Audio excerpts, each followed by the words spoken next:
So I want to start just by asking, who is Martha Karua? How would you be? The reason why I didn't introduce you is because I wanted you to introduce yourself into the crowd, to the people in the audience. Sometimes we have biases, but I'd like to hear from you. Who is Martha Karua?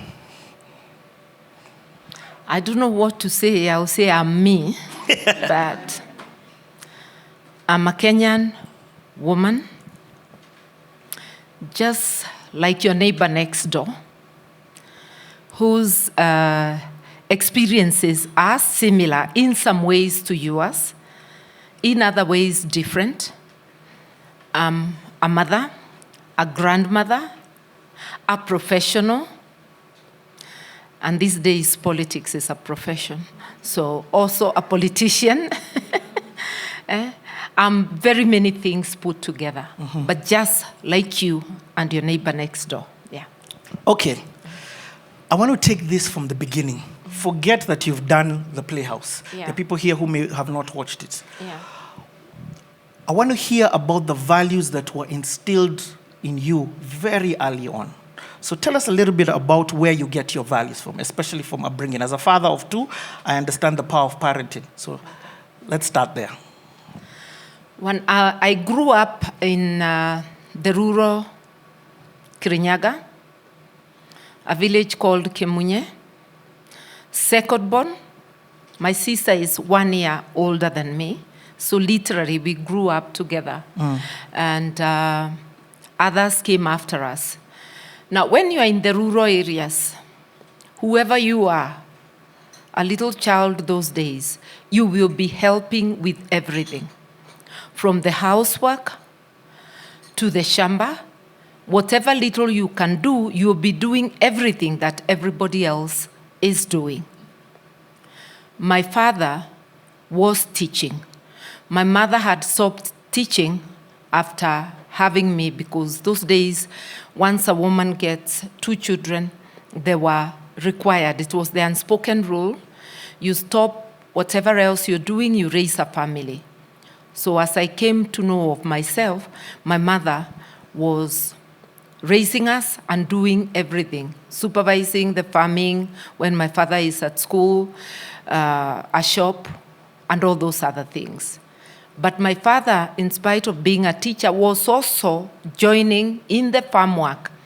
This is not a large farm, it's more scale farming. So one of the things instilled in you, hard work. There's no time for idling. You play as a child, but you play in between work. You're either minding siblings, you're either cooking, or cleaning the house, or doing some chore, or following the grown-ups to the shamba. So hard work was a given. Honesty and respect for elders were the other thing, because you must recognize and respect your elders. If I'm walking to the shops and I come across an old lady carrying something, I'm required to request to help and carry with them. We could be loaned to our aunties to work on their farm. Like if it's planting, my auntie will come and ask whether she could take us to go and plant, because you want to plant one day and finish. So you get children from your relatives and friends, and you all go to the shamba. So those are some of the values.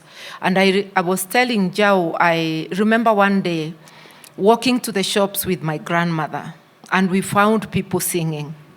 A mob holding green twigs and marching down the street singing. I still remember the song, which was saying, a thief and a person who poisons others has no owner.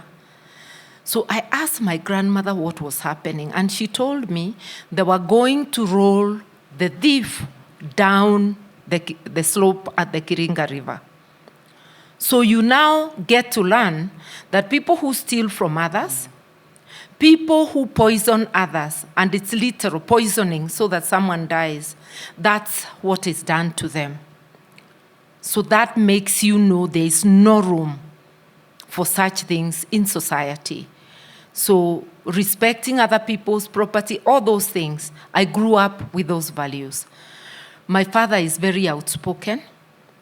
My mother is quieter, but through them and through others, I learned my grandmother, Mwa Jogu, my paternal grandmother, who was living in the same homestead as us, very, very outspoken.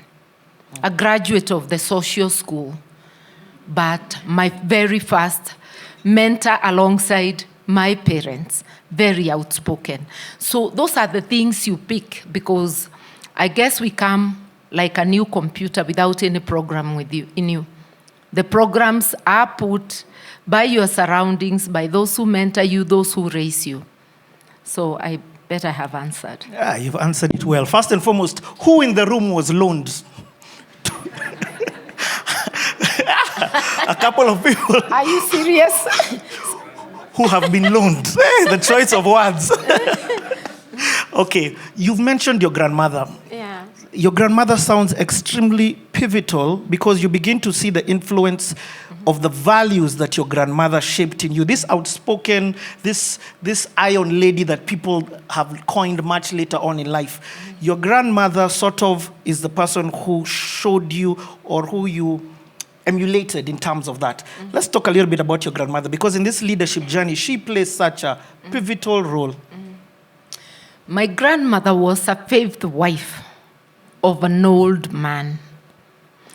Not because she wanted, because she was forced. Those days had days. Your male relatives could determine to whom you get married to. Those with ability to pay a handsome dowry, or an influential family, influence of those days, whatever the case. So she used to tell me how a man from several regions away brought goats to their compound to propose, and how she took her cooking stick and beat them back to the home of the suitor. Totally outrageous and unheard of during those days. So when the men in the other ridge heard she was on the way, they waited for her to assault her for that outrageous act. But when she got to them, she went on the offensive, hitting them with her stick. They just gave way and let her be. They must have said, this crazy one. So she came back home, and that matter ended.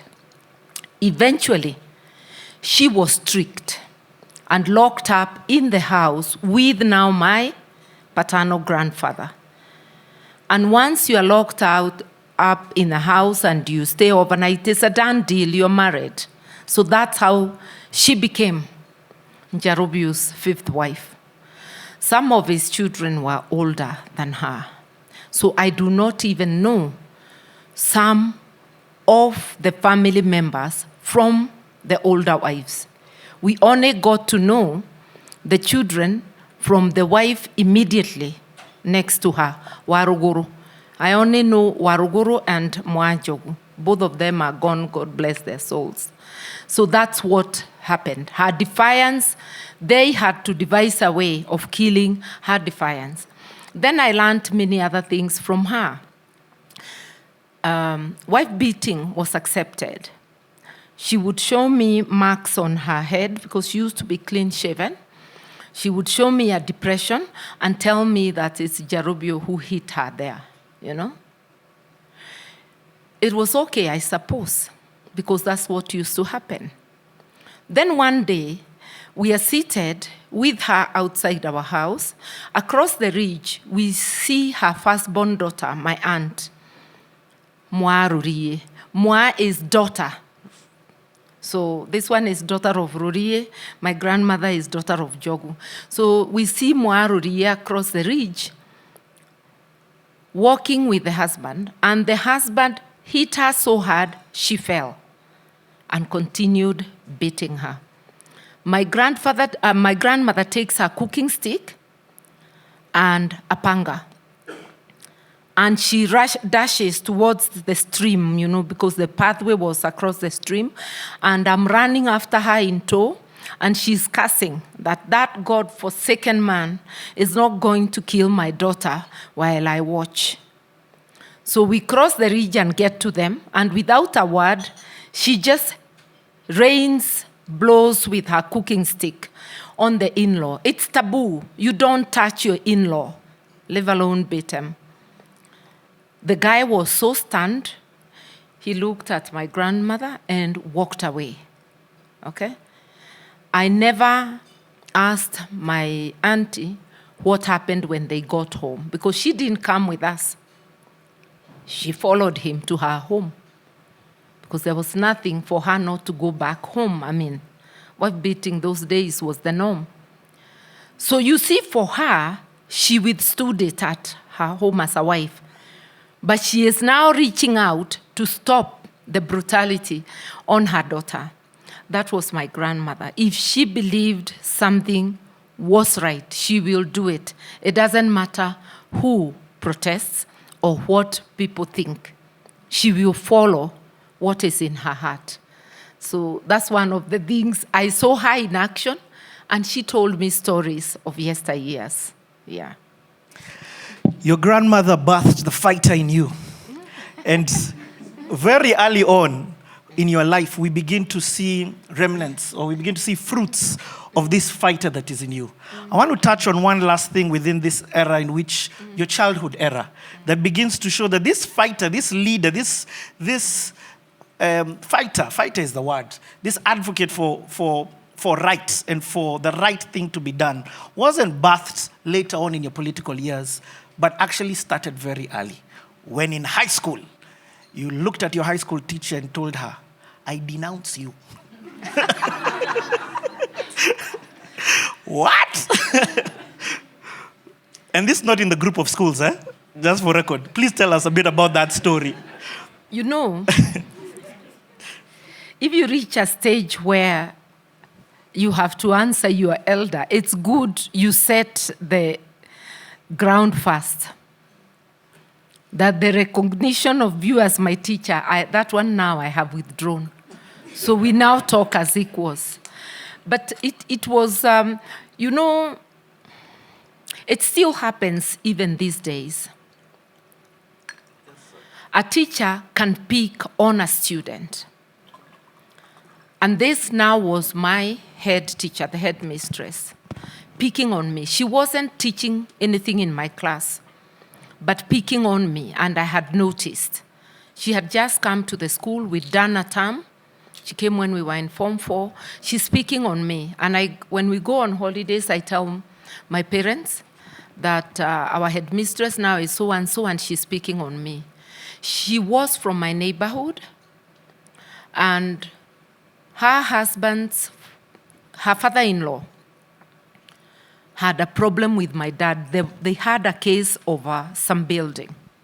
So I could see this playing out, and I knew about it. And that's why I told my parents that what is happening. So this time, we go to school. Then we are given, it's a long weekend, there is Labor Day. We are told those who may want to go home can go home. So I go home. I come back on a Sunday, and I find my bed has no mattress. So I asked the head girl, I'm told, ask the head girl about your mattress. I go to the head girl. She tells me that the headmistress told her to take the mattresses of those who were not in and give them to the new Form 1s who were still joining the school. So my mattress had been given to a newcomer, and she had said she'll open the store and give out mattresses when we come back. So I've come back and I need my mattress. So the head girl goes back to the headmistress, and she's told to tell me that I'll get a mattress on Monday, because she has gone to her house, which is within the compound. And she's told I wait till Monday. So I ask her, where am I going to sleep? I seek accommodation from one of the girls. So I tell her, no, you go tell her I need my mattress, and I'm not going to seek to sleep on anybody's bed. And you know those little beds, double-deckers, which are really small. So I refused. She went back. They didn't open the store, but somehow they got me a mattress. So the next morning, the headmistress comes to class.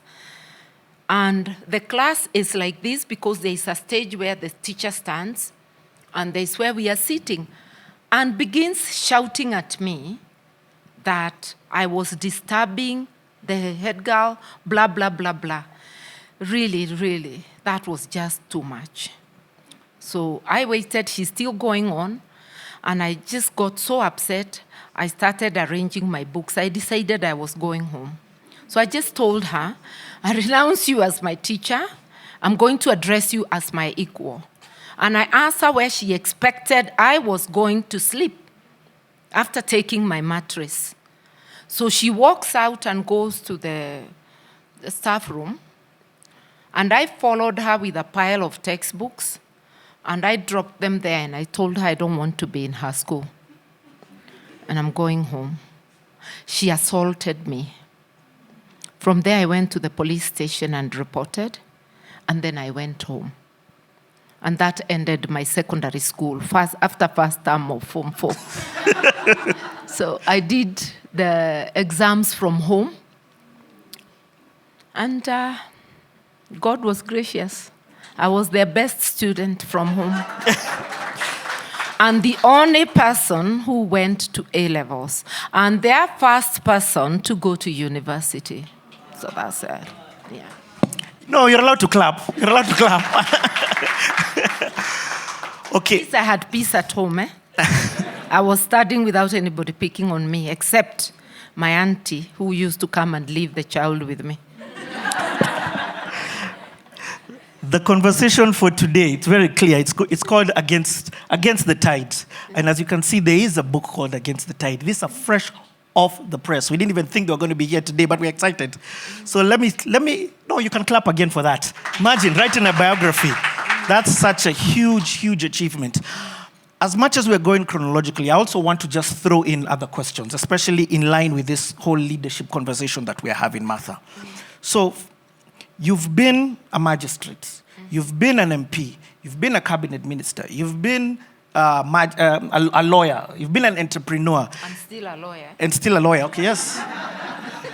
Hey, by the way, I got scared a bit there. That look was strong. He's saying you've been. No, you are a lawyer. An advocate of the High Court. You've run for president of this country. You've run for deputy president of this country. My question is this: what keeps you going? And how are you able to still keep going despite the ups and downs that you're thrown with? Because yours are left and right. May I just answer that by saying...